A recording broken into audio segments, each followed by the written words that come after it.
or to hire someone who will. Yes. Okay. This is a great general rule. A person should not be concerned about the expense or consider it time lost, whatever effort he invests to instruct people and the members of his own family in these matters. Of what value are time and money if not to perform the will of God and to provide satisfaction to our Maker? There are times when the non-involvement in Torah is its revitalization. This is the sense of the verse in Tehillim. It is a time to act for God, for they have nullified your Torah. Fortunate is the person who analyzes his ways in order to perform each thing in its proper time and full content.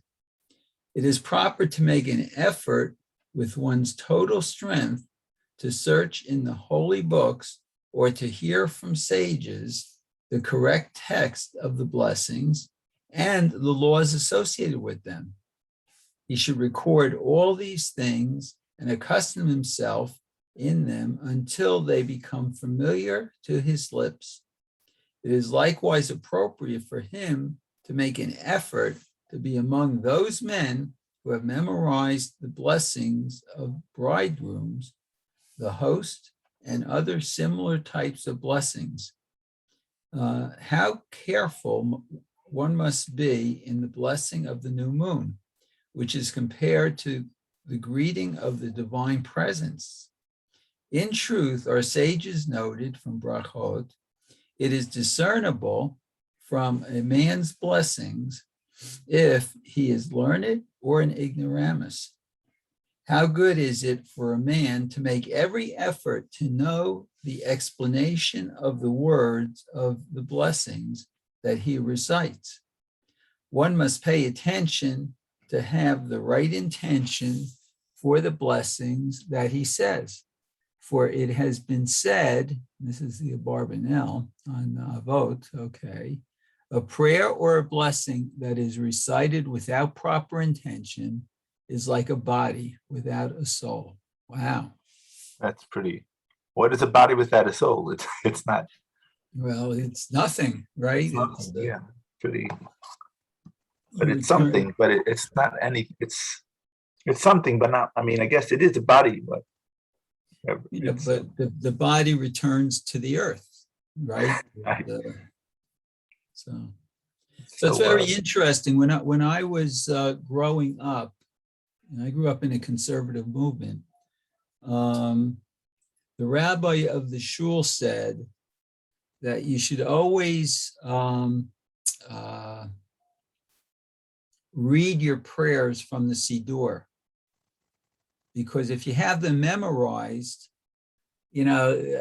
something might come into your mind that sort of intercepts it, and then you forget where you're at or what. And as long as you have your eyes on the words in the Siddur, you'll always be saying the prayers hopefully correctly and with the right kavanah. That's very important. That is a very helpful suggestion. It comes from they say it over from the Vilna Gaon, this suggestion. He brings a pasuk in Megillas Esther, Amarim HaSefer, that when they got the new decree, so Yasher Machshavta Ra, the bad thoughts of Haman was rescinded. So he says, Yasha Machshavta, Amar Sefer, if you read from the book, Yasha Machshavta Ra, any bad thoughts will leave. That was the plan on word brain. But so that's a great idea. But some people have, for instance, it's known Reb Chaim Soloveitchik. He had to do it. If he read it, if he looked, he would make sure everything was by Baal Peh, without us. I guess he felt he had more concentration. Even as far as on Rosh Hashanah Yom Kippur, he would memorize it before Rosh Hashanah, and Yom Kippur he would memorize the tefillos, so he'd be able to say it without looking into a machzor. Everybody has to know what works for him, I guess, but in general, that's correct, I think. Definitely true. Especially if you have, yes. My rabbi in America, Rabbi Shlomo Goldberg, told me once that he had a chavrusa who was a guest in the house of the Chavetz Chaim, and he saw the Chavetz Chaim come out of the bathroom and go to the bookshelf and pull down a siddur and recite Asher Yatzar from the siddur. Yeah, never heard that. Very good. Very nice. I know that. Yeah, no, I think Rav Segal also, there was Manchester, a big tzaddik. I think he also did that, but maybe he got it from the Chavetz Chaim. Yeah, there's another story that that Rabbi Pesach Krohn told when I was listening to him. I was at a lecture of his, that there was a Rosh Yeshiva. Unfortunately, I don't remember the name of the Rosh Yeshiva, but the Rosh Yeshiva had a Talmud, and the Talmud was graduating, and so he went to the Rosh Yeshiva's house for a bracha, and he was alone in the room for a few minutes. The Rosh Yeshiva had to do something, and he took down the siddur of the Rosh Yeshiva, and in the margin in the Shemona Esrei, he wrote his name. So you should have in mind the Rosh Yeshiva. Rosh Yeshiva should see his name and think good thoughts about him. Right. So, and then he left and he went wherever he went. And as time went by, he started feeling guilty about it. That he really, without permission. I shouldn't have done that. It's his personal property, and with a chutzpah, and he felt bad. And so the next time he was in the town, he went to the Rosh Yeshiva to apologize. And he said, I want to apologize. I'm very sorry. I really should not have written in your siddur. The Rosh Yeshiva said, "What siddur?" And the Talmud said, "That siddur right there on your bookshelf." The Rosh Yeshiva took it down and he looked through it, and the Talmud directed him to where he had written it. Sure enough, there it was. And the Rosh Yeshiva says, I never saw it. What does that mean? Oh, yeah. You mean he doesn't look in the margins. He just looks at the word, every word. Oh, yeah. That's very. I think I think that's Rav. I just mentioned Rav Segal. I think that is Rav Segal. Who does Rav Segal? The Manchester Rosh Yeshiva. He was known that people would call him the Amod, the Amod of Tefillah of our generation. I think Rabbi the Stipler used to send people. I was Zeicha a few times to be with him in his minyan. I have a sister living in Manchester. You could hear him say words. You could hear him say words in Yiddish in the middle of Shemona Esrei. He would say the definition. I don't know what I think Rav Moshe Feinstein has a tshuva about. He mentions that even though there's an Adam Gadol, a big tzaddik, who will mention, extraneous words in the Shemona Esrei, you shouldn't learn from, these type of big tzaddikim. They have their own cheshbon, what they do. But I think he was referring to. He didn't say the name, but I think he was referring to Rav Segal. My brother-in-law was very close. He has a lot of stories about it. Yeah, but it's interesting though about getting back to the Rav Shach Zichron Levacha, whose yahrzeit was last Friday. Was used to tell everybody that when you say Berachas Hamazon, you should always use a bencher. Have the siddur in front of you. That was his very well-known suggestion to a lot of people. That helps the kavan, I guess. And I wanted to say one story. I remembered another story. Excuse me.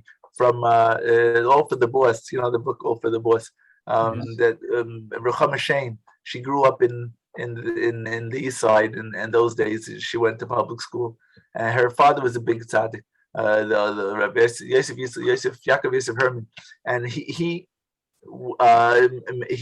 instituted in the house that all the children, when they make a bracha, it has to be a bracha, brachas, I guess, on Paris, and it has to be loud and slowly, and that's what they grew up doing. It became second nature. So it seems like she was a teenager, I guess, a youngish girl, and she made they had a guest over. A lady came to visit her mother, and Ruchama Shane, without thinking about it, she made a bracha on a piece of fruit with loud and clear bracha, and the lady was so amazed. And later on, she kept her eye on her, and that was Mrs. Shane. That was her mother-in-law, and she decided that would be a good girl for my son. So you never know, all these things have, besides the actual mitzvah. We don't, but it's interesting. I never heard anybody do that in any house, making a bracha out loud. Maybe it's a very nice idea. Growing up in New York City in those days, I guess they tried everything to keep the Yiddishkeit going strong. It wasn't easy. Okay.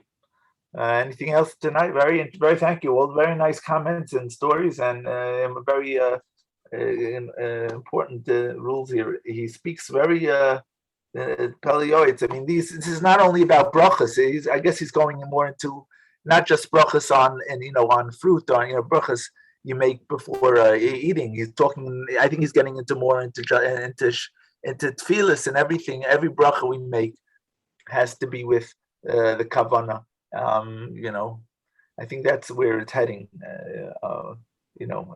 Before he was more talking about, I think, the brachas before food, but now I think he's talking more about all brachas and davening in general. Okay, Lou, would you like to continue? Next.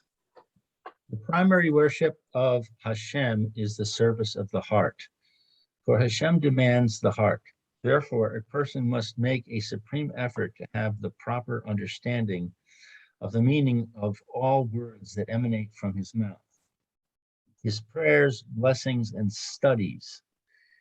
One mitzvah generates another, so that one should be inspired by the words to serve his creator with complete and total service, with great love and joy.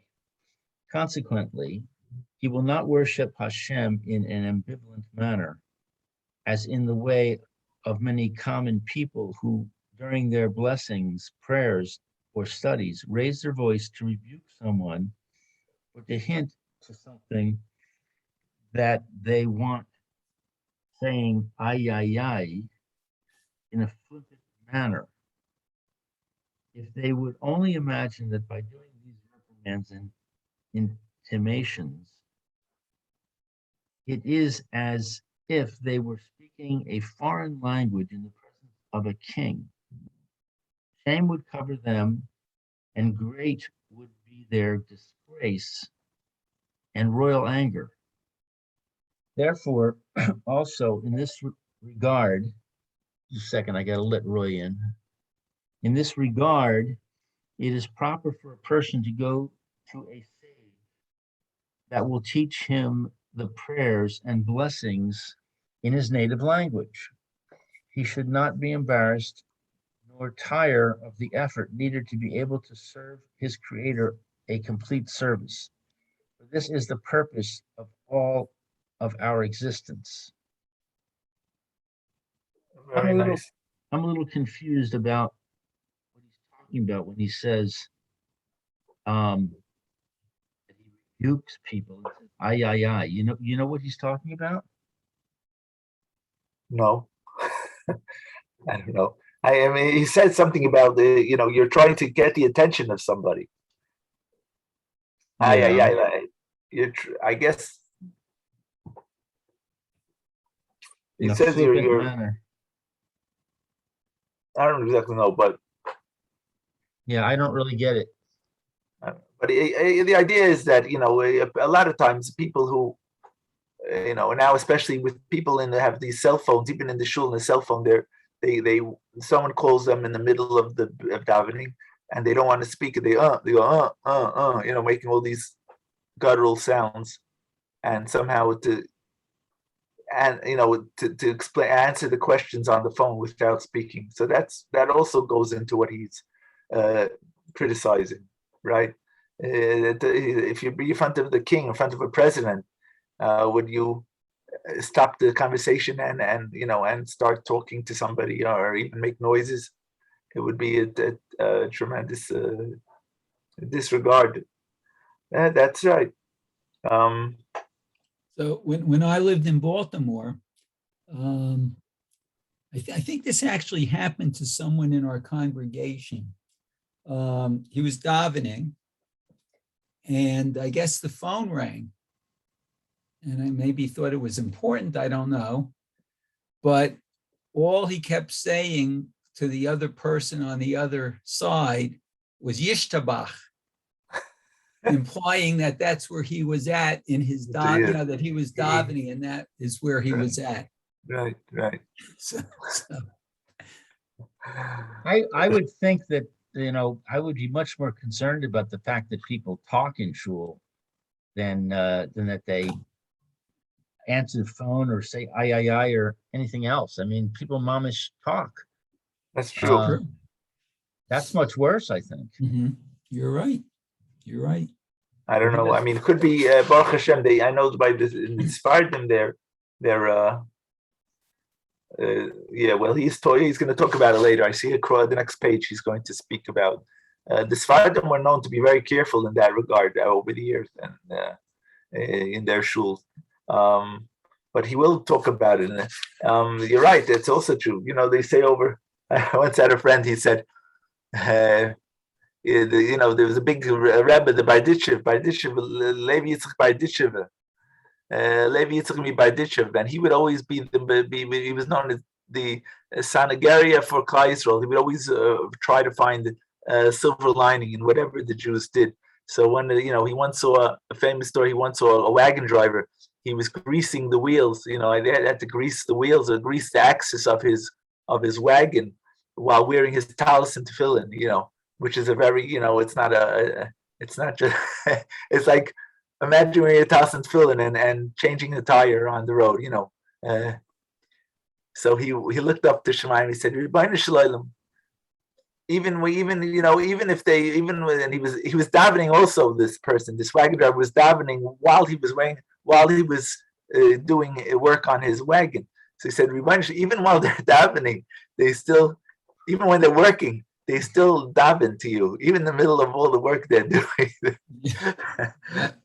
So you could say the same thing. Even they're talking about business. Even in the middle of their business conversations, they start davening. They start giving snippets of the. It's just okay, but we understand what you're saying, of course. Anyway, I spoke to a boy here in the yeshiva. His name is Eisenman, from a German background. Eisenman, famous family. He said his name is Yaakov Eisenman. His grandfather, I guess, also Yaakov. His name is after his grandfather, Yaakov, or great grandfather. He was in a shul in Germany, and the people were talking, and he told them, stop, it's wrong, and they ignored him. So he left the shul, and he went to a different shul, and he went to this new shul he went to, and the same thing repeated itself. People were talking, and he reprimanded them, and they ignored him. So he just decided he's going to open his own shul. He built his own shul, and he was the one in the boss, and he made the rules. So nobody talked in this shul. If you have money, you could do that, I guess. Right. Right.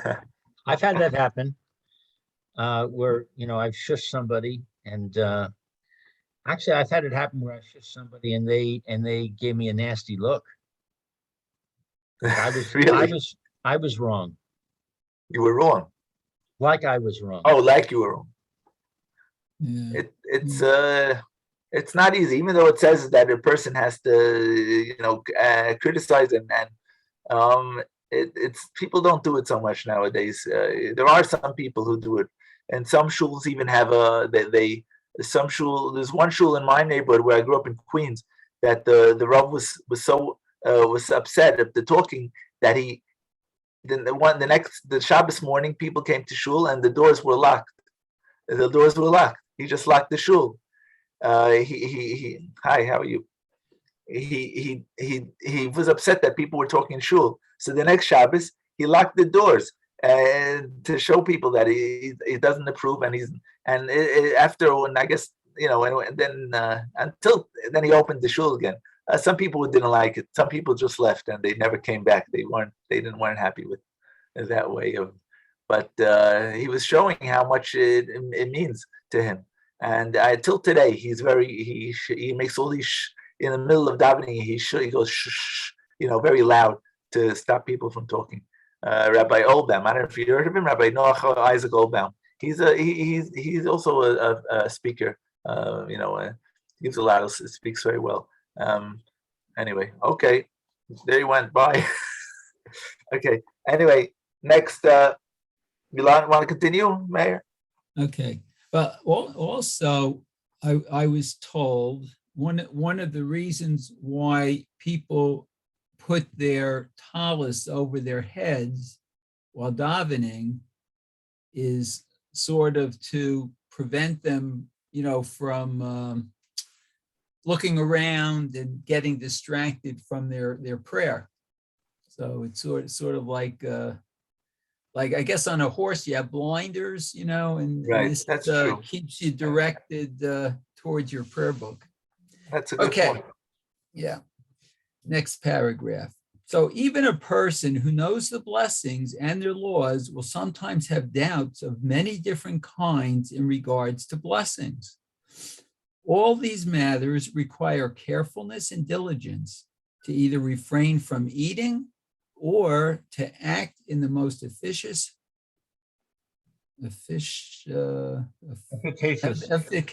way, a manner. Okay.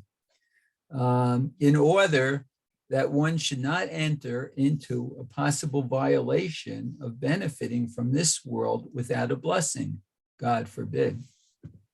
Every God-fearing individual will satisfy all of the options of the halachic decisors in controversial cases.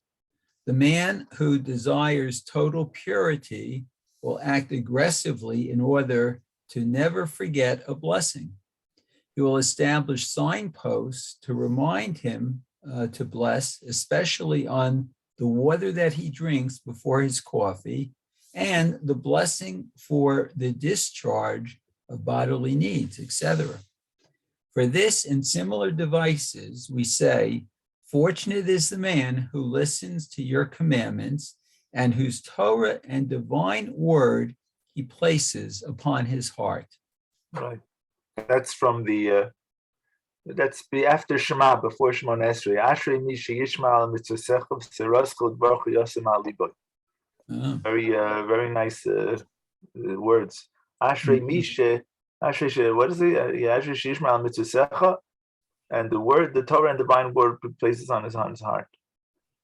Very important. He writes you could see he has a tremendous year of Shemaim. There's so many halachas in Hilchos Brachos. It's just it really needs a lot of learning and to know all the halachas.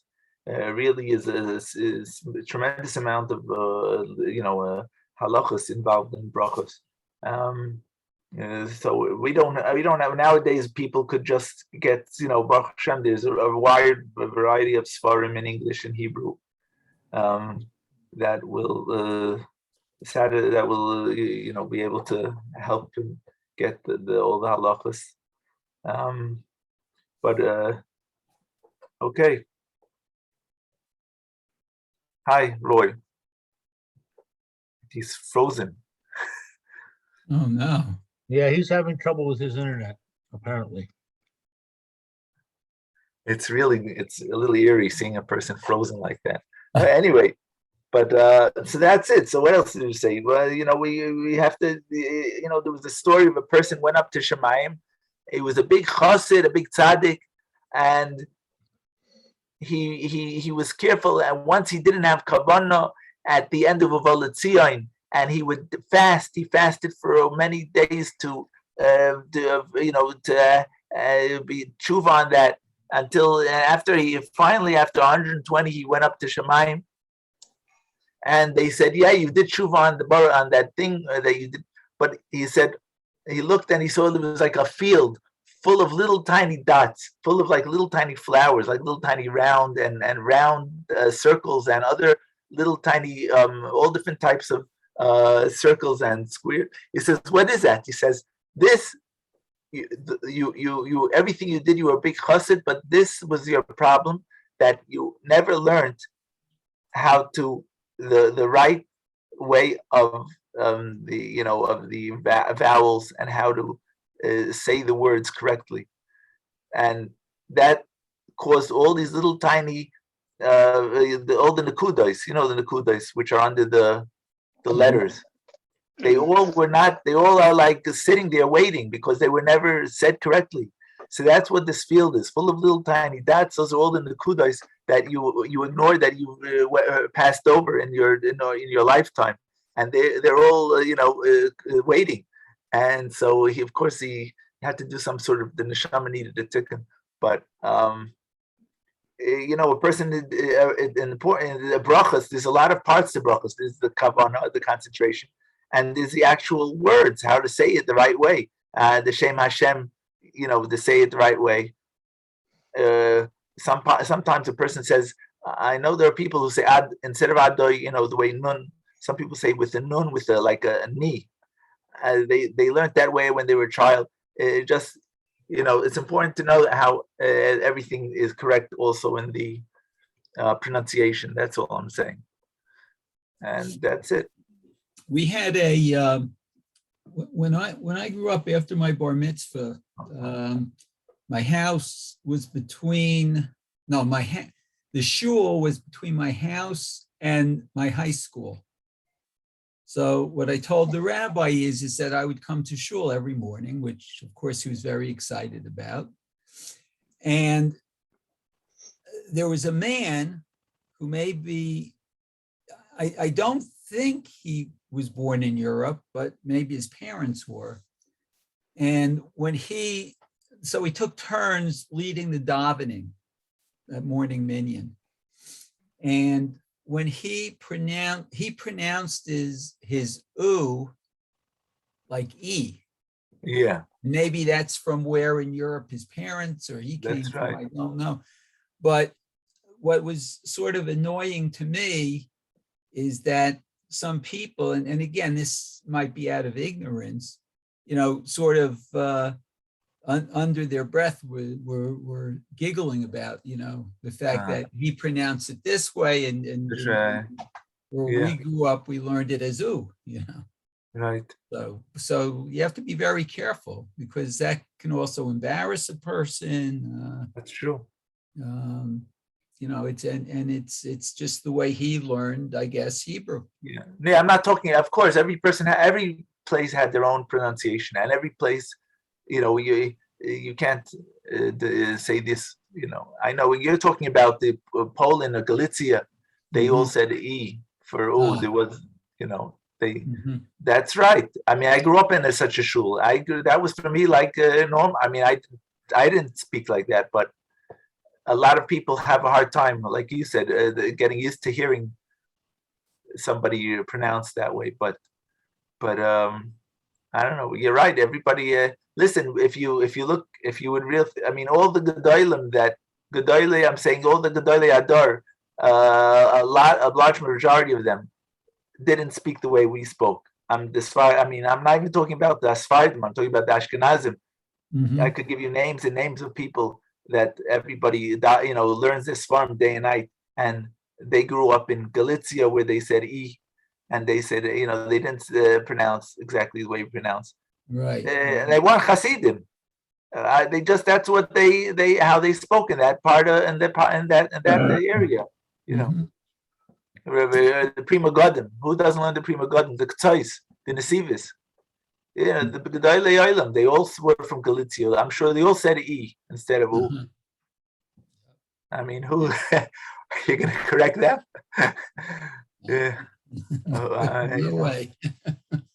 I mean, they're not wrong. That was in the place. I mean, there were exceptions. That there was certain gedolim that were very careful to say the ayins,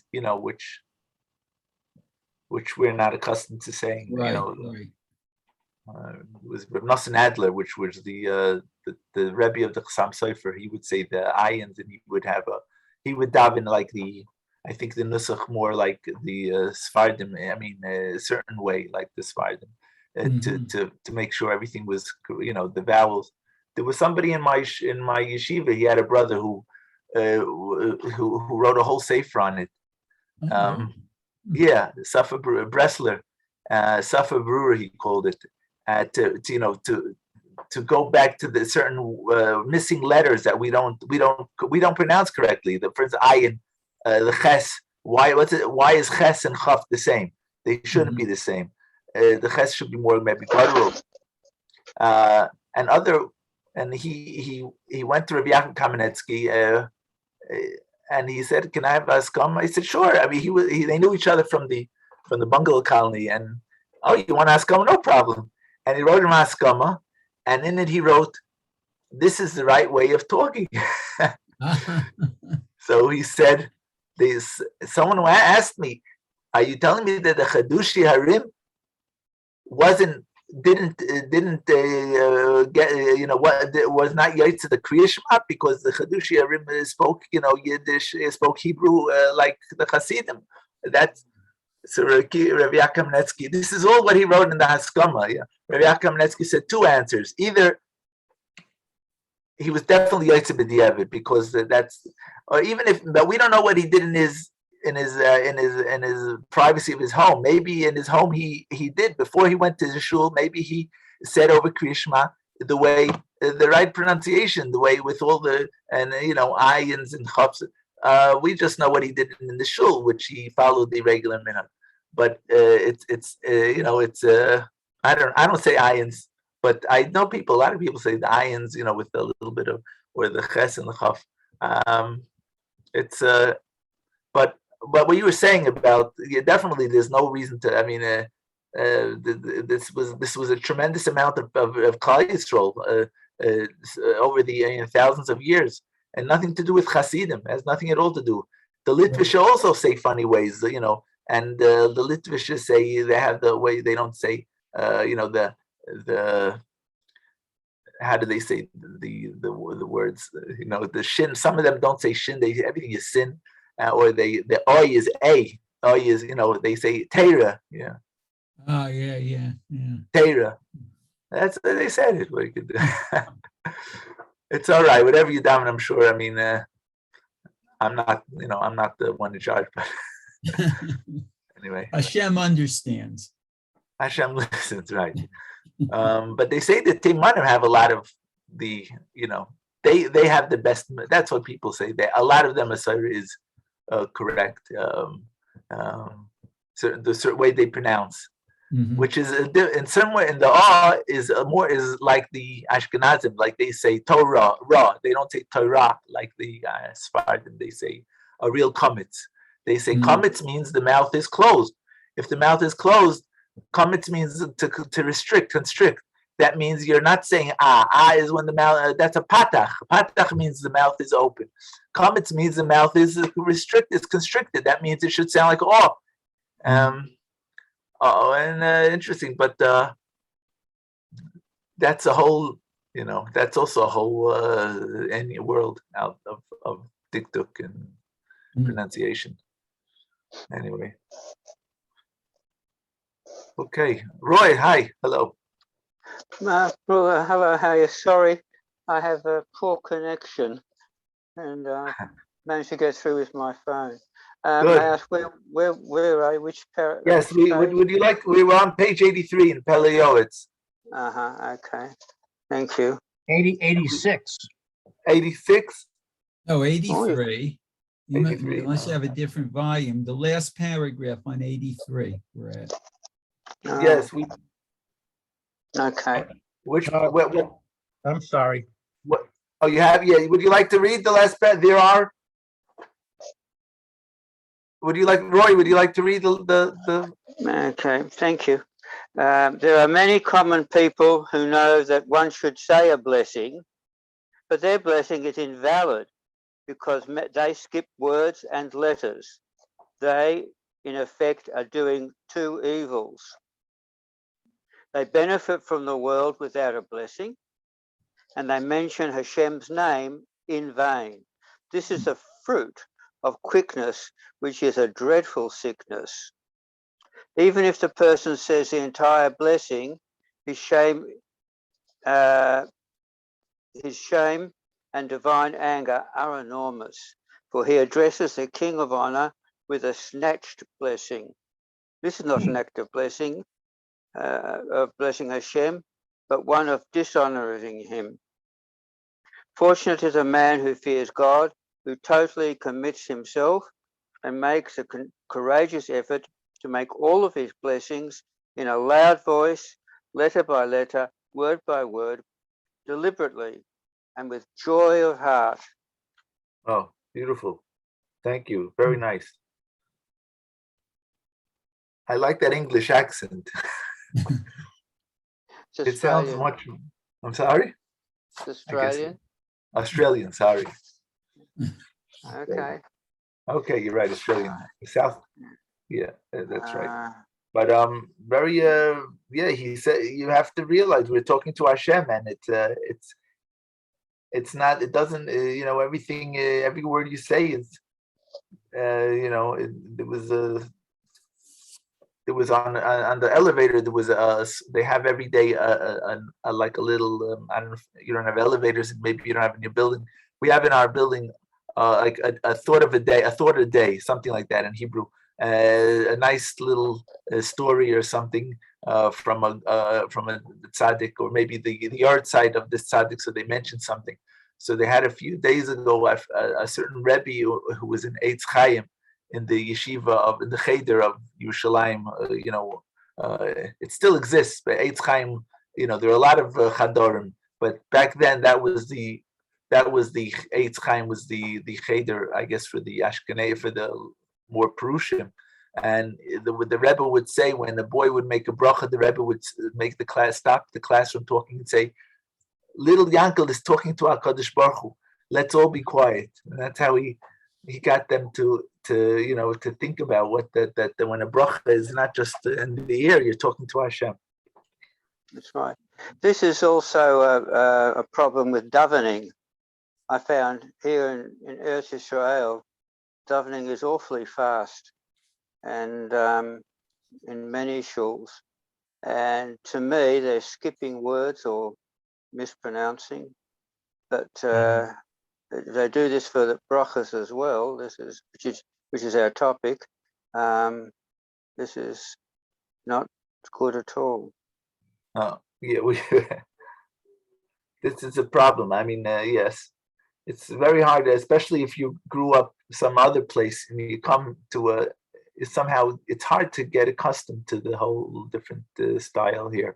I don't know how many years you're all here. I'm here like 12 years, and it's still very hard for me to accustom myself to the shul type of the whole way the shul. It's different a little, but you would, you know, whatever, Baruch Hashem. But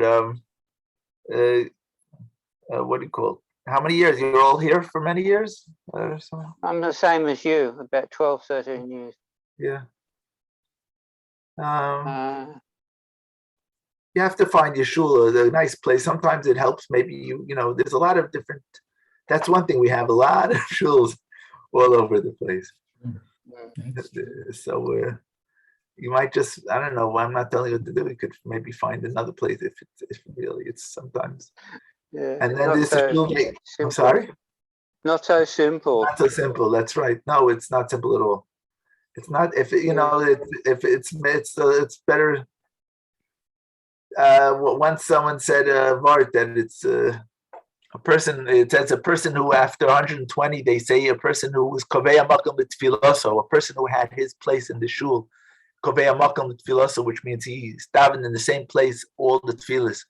He said, Yeah. "Hi Chassid, hi Anav." That's what they say about him after 120. Hi Chassid, hi Anav. Talmidu shel Avram Avinu. So they say he's like Avram Avinu, that Avram Avinu davened in the same place. But why is he a Anav? Like, so he said, if a person could stay, it's a little bit. If a person could daven in the same place all the time, and this over the years in the same shul, he's got to be something special. That he usually something he feels the slights, or and something happens and he doesn't get the aliyah or whatever, and he feels this is not right, that's not right. The old joke about the man on the desert island who has the shul that he does, the two shuls, the one he goes to, the one he won't step foot into. That's a lot of what goes on. But you're right.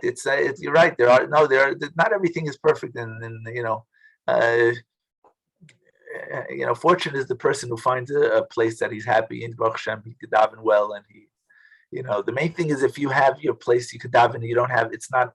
There's no distractions, and you're able to, concentrate. That's probably the main thing. And it's very important. A lot of people like the sermon. There's certain people that grew up in a shul. There's a sermon, and if there's no sermon, it's just like it. It's funny. Every shul, if you go where you grew up, that like sets your whole mindset in what a shul has to be, and it's hard to break that. But sometimes the things are a little like these are all side issues and not the main thing. Someone came to the Ger Rebbe and he said he doesn't have any. But he was a chassid, the lone chassid in his little town, and he feels alone. So he said, get a friend. He said, the Rebbe said, so find a friend. He said, I don't have. He said, I mean, have a Gemara. Gemara should be your friend. That should be your friend. And then you don't. That's the main thing. You don't have to. You don't have to be lonely. You just sit and learn. That's the main thing you have to do. But it's not easy for everybody to do that. But the point is, we have to remember the side issues and what's the main issues. And anyway. Oh, is it? What time do we? Is this it? 11:30. 11:30. Yeah. We should Okay. stop now and take a break. Okay. I'm sorry. I'm not going to be the Thursday. I had committed myself, but I see I have to take my son to an appointment tomorrow. I don't know. We're trying to find a substitute for tomorrow, and I think Rabbi Levitt is supposed to be back by Friday, I think. Yes. Yes, I'm just saying tomorrow. If I'll be here after for the next year in Bava Kama, but for tomorrow, I think I will be unable to attend. Okay, thank you very much. I'll see you in 11:30. What time? 11:40 is the new. Yeah. Yes, 11:40. Okay. Take care. Okay, very good. Nice. Yes, Toa. Nice Both of meeting you. Okay. Thank you okay. very much. We had a nice time. Thank you.